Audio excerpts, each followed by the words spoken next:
सभी दोस्तों को राधे राधे। भक्ति मार्गदर्शन में आप सबों का बहुत बहुत स्वागत है। फ्रेंड्स, सभी को शिवरात्रि पर्व के पहले शिव पुराण सुनने का अवसर नहीं प्राप्त होता है, ऐसा सौभाग्य प्राप्त नहीं होता है। शिव पुराण शिव जी के कथा के बारे में पूरी जानकारियाँ इसमें दिया हुआ है। तो शिव पुराण सुनिए और महाशिवरात्रि के पहले यदि आप एक बार इसे श्रवण करते हैं तो आपकी सारी मनोकामनाएं सारी साधना अवश्य पूरी होंगी। ऐसा तो सभी कोई जानते हैं कि इस भोले बाबा बहुत ही मृदुल, बहुत ही भोले हैं, जो सभी की मनोकामना पूर्ण करते हैं।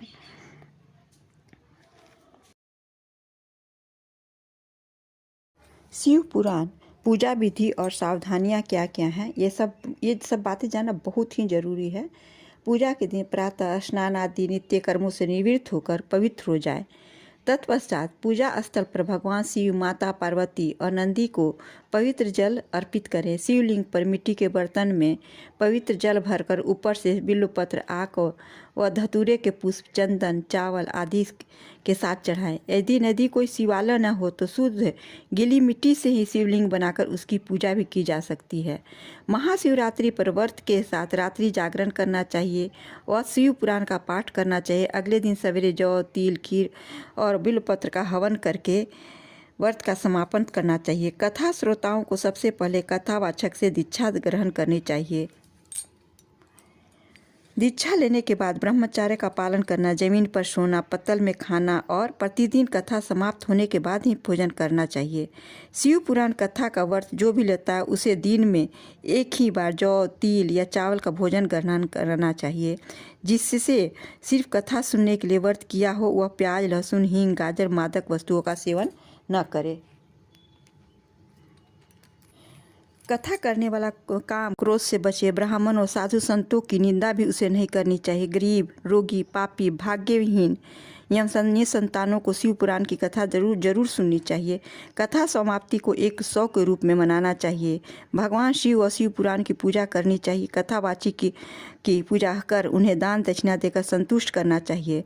कथा करवाने के लिए सर्वप्रथम विद्वान ब्राह्मणों से उत्तम मुहूर्त निकलवाना बहुत जरूरी होता है। शिव पुराण के लिए श्रावण, भाद्रपद, आश्विन, अगहन, माघ, फाल्गुन, बैसाख और ज्येष्ठ मास विशेष शुभ है। लेकिन विद्वानों के अनुसार जिस दिन शिव पुराण कथा प्रारंभ कर दे वही शुभ मुहूर्त है। पुराण करवाने के लिए स्थान अत्यधिक पवित्र होना चाहिए। जन्मभूमि में शिव पुराण करवाने का विशेष महत्व बताया गया है। इसके अतिरिक्त हम तीर्थों में भी शिव पुराण का आयोजन कर सकते हैं, कर विशेष फल प्राप्त कर सकते हैं। इस शिव पुराण में लगभग 25,000 श्लोक तथा यह क्रमशः 7 खंडों में बटी हुई है। विंध्येश्वर संहिता पहला है, रुद्र संहिता दूसरा है, शतरुद्र संहिता तीसरा है, कोटि रुद्र संहिता चौथा है, उमा संहिता पांचवा है, कैलाश संहिता छठा है, आयु संहिता सातवां है। इनमें से रुद्र संहिता के 5 खंड है तथा वाव्य संहिता के 2 खंड। शिव पुराण का प्रवचन स्वयं भगवान शिव ने ही किया है। महर्षि वेद व्यास ने संत कुमार मुनि के कहने पर शिव पुराण को लिखा है।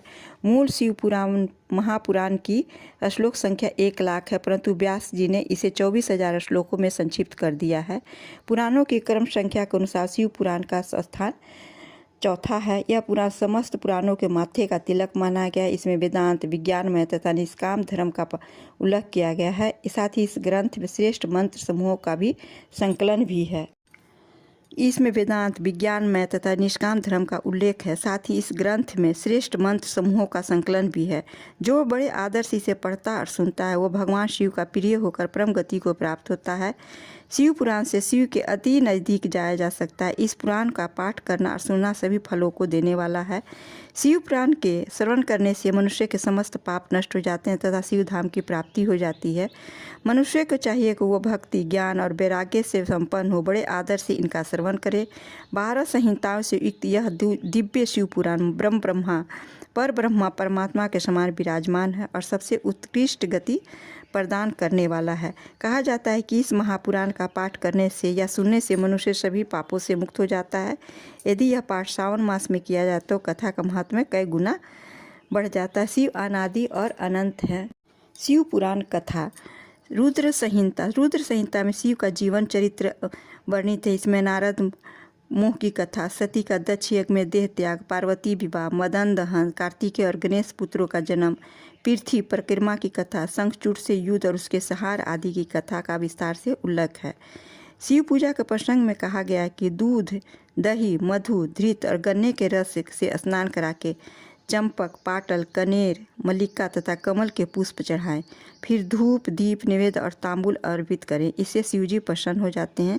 इसी संहिता में सृष्टि खंड के अंतर्गत जगत का आदि कारण शिव को माना गया है। शिव से ही आध्या शक्ति माया का आविर्भाव होता है और शिव से ही ब्रह्मा और विष्णु की उत्पत्ति बताई जाती है। अब बताती हूँ विघ्नेश्वर संहिता। इस संहिता में शिवरात्रि व्रत, पंचकृत्य, ओंकार का महत्व, शिवलिंग की पूजा और दान के महत्व पर प्रकाश डाला गया है। शिव की भस्म और रुद्राक्ष का महत्व भी बताया गया है। रुद्राक्ष जितना छोटा होता है उतना ही अधिक फलदायक होता है। खंडित रुद्राक्ष, कीड़ों द्वारा खाया हुआ रुद्राक्ष या गोलाई से रहित रुद्राक्ष कभी धारण नहीं करना चाहिए।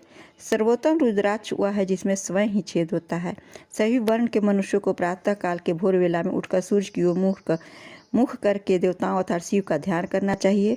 अर्जित धन के 3 भाग करके 1 भाग धन वृद्धि में, 1 भाग उपभोग में और 1 भाग धर्म कर्म में व्यय करना चाहिए। इसके अलावा क्रोध कभी नहीं करना चाहिए। कल महाशिवरात्रि है, इसको अवश्य सुने और अपुण्य का भागी बने। यदि आप लोगों को मेरा ये एपिसोड अच्छा लग रहा है तो प्लीज़ लाइक, शेयर और सब्सक्राइब अवश्य कीजिएगा और जितना हो सके इसे अपने मित्रों में, रिश्तेदारों में, अपने आसपास के लोगों में ज़्यादा से ज़्यादा इसका शेयर कीजिएगा। फिर मिलते हैं एक नई जानकारी के साथ। शिव पुराण की नई जानकारियाँ, नई कथाएँ आप लोगों के साथ मैं शेयर करूँगी। तब तक के लिए धन्यवाद।